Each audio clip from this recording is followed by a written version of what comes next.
If you need any Xbox or PlayStation codes or anything gaming related, check the referral links down in the description. They'll take you to g2a.com. They already have a discount on most of their goods already, and with the code CHES at checkout, you can get yourself an extra 3% off as well. Hey guys, how's it going? Chez back again and welcome to another episode of the Inter Milan Career Mode here on FIFA 15. We're into episode number 21 now, continuing to push forward in the Europa League. We recently brushed aside the side Club Bruges from Belgium, and now we have a slightly tougher task with Liverpool in the round of 16, although we'll have to wait and see how we get on. Obviously one of the better sides still in the competition, and we're playing the first leg at Anfield, so any away goals will definitely come in handy. Unfortunately though, we start by conceding a goal, although on the flip side of that, it was offside. So unfortunately for Barini, I believe it was, to put the ball into the back of the net. Yeah, it was. He unfortunately doesn't get himself a goal in the Europa League after 10 minutes because he was the wrong side of the line. But it was one of the tightest offside decisions I've ever seen on FIFA. That is literally millimetres offside, but I'll take it. I don't mind having that goal chalked off. We'll just have to try our best to stop him from scoring later on in the game. But Juan Jesus steals it off them here, and one ball splits their entire defence. Rodrigo Palacio in behind, tidily slots it underneath Simon Mignolet, and that's 1-0 Inter, and an away goal to our cause as well. Xherdan Shaqiri cuts down the left-hand side, completely does Mamadou Sakho with a Ronaldo chop, gets inside the man after committing him to the ground, and Sakho takes out his frustrations by just basically throwing Shaqiri to the floor. You'll see from the replay in just a second. It beats him once, completely sells him, and then Sakho just comes across and just shoulder barges him onto the floor. It's a definite penalty, and Rodrigo Palacio is going to get the chance to step up to score his and our second, and he does just that. So a 2-0 lead at Anfield just before half-time, and a 2 away goal lead at Anfield, no less as well.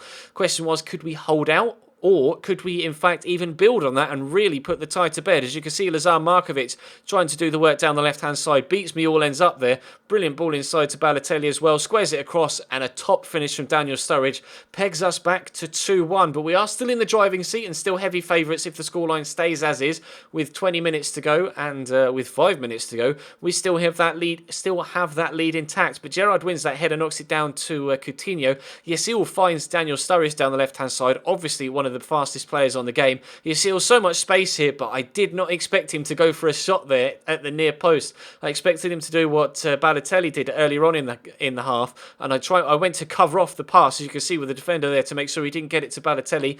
Didn't need to in the end. He just powered it in at the near post, and we end the game 2-2. So we let a 2-goal lead slip in the Europa League, unfortunately, but we do have the 2 away goals to fall back on should we need them for the second leg. So we head into the second game of the episode at home against Cesena. Not the strongest of sides whatsoever this year, although they gave us a real run for our money in the last game we played against them, and we ended up coming away with a victory just, but they're having such a poor season. As you can see, 1 win, 9 draws, 12 defeats so far this season. Not a very good side whatsoever, so we should be beating them comfortably, but we're playing a full rotation side here, as you can see, because this game came shortly after the game against Liverpool, and obviously the week after we have the second leg against Liverpool as well, so I needed all the players that were fit from the first game to play in the second leg as well. So playing actually a lone striker up top, Bonazzoli. He's on loan from I think Fiorentina or Napoli. I'm not entirely too sure.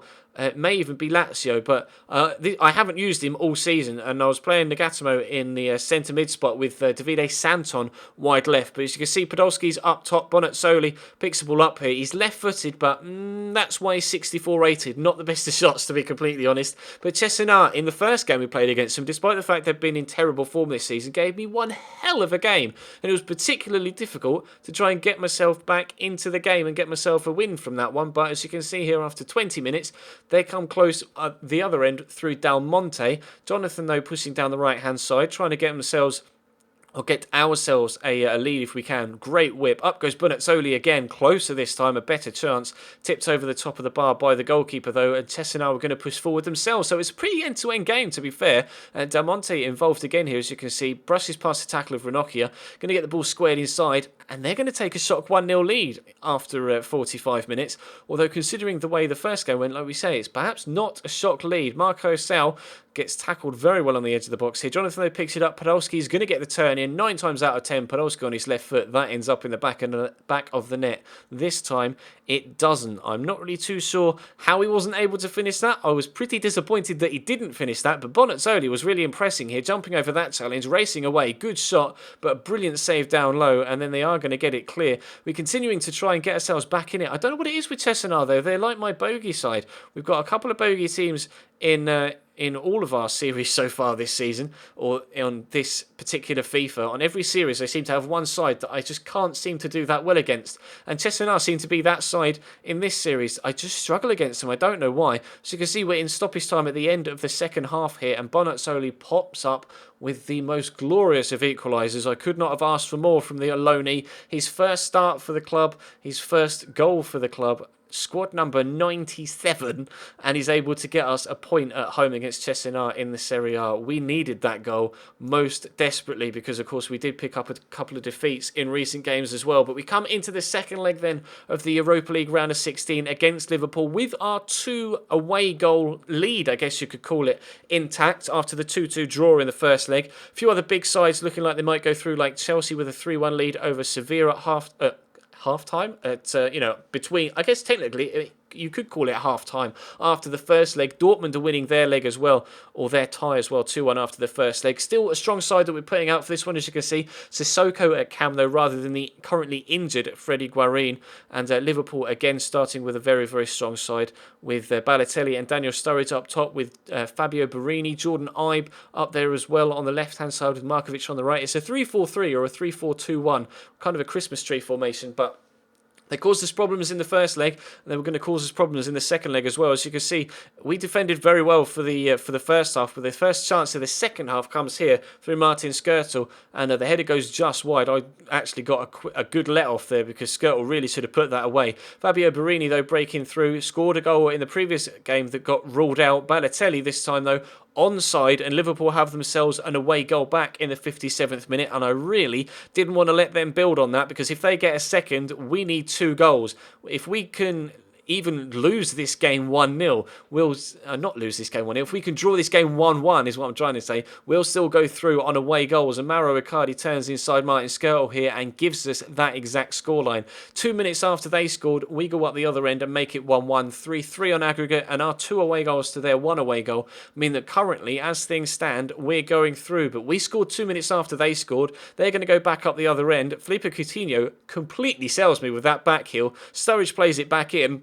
And 3 goals in the game in the space of 5 second half minutes mean that we're now heading out again. Coutinho with a goal to make it 2-1 Liverpool on the night, 4-3 Liverpool on aggregate, and we're going to have to get ourselves another one if we possibly can. Palacio into Moussa Sissoko. We need a goal. Moussa Sissoko squares it across to Gary Medel. Doesn't score many, but he does seem to score very important goals when he does find the back of the net, and that makes it 2-2 on the night. So this is now the only situation in which we can go to extra time. Both sides have 2 away goals, and it's 4-4 on aggregate. But Moussa Sissoko steals it away in the middle of the park, runs away in the 79th minute, buries it. A quick 2-fire goal double means that we're now in front on the night and in front on aggregate as well, 3-2 and 5-4 respectively.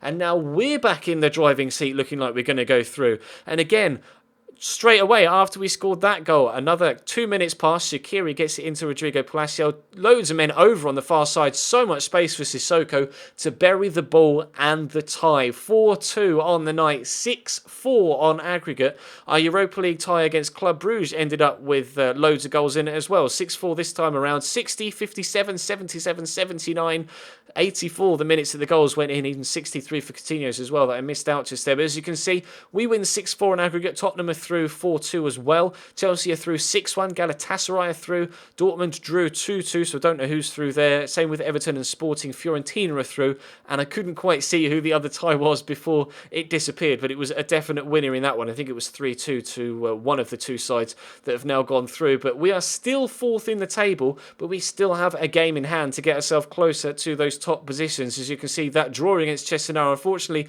has meant that we've dropped a little bit further behind than perhaps I'd like to. We have 11 games left, 33 points still available to get ourselves into those Champions League spots and maybe up towards the title as well. But there's still a long way to go, and hopefully we've got what it takes to not only challenge in this competition but in the Europa League as well, now through to the quarterfinals of that competition. But that is going to bring today's episode to a close, guys. Drop the video a like if you enjoyed, subscribe if you haven't already. There will be a My Player episode later on tonight, of course, because it's Tuesday, and of course I'll be streaming Football Manager over on twitch.tv/Chesnoy Gaming as well. So check all of the links in the description to Twitch, to my Twitter, to my Facebook, Instagram, and G2A, of course, if you want yourself any Xbox or PlayStation codes, etc. But for now, I will see you next time.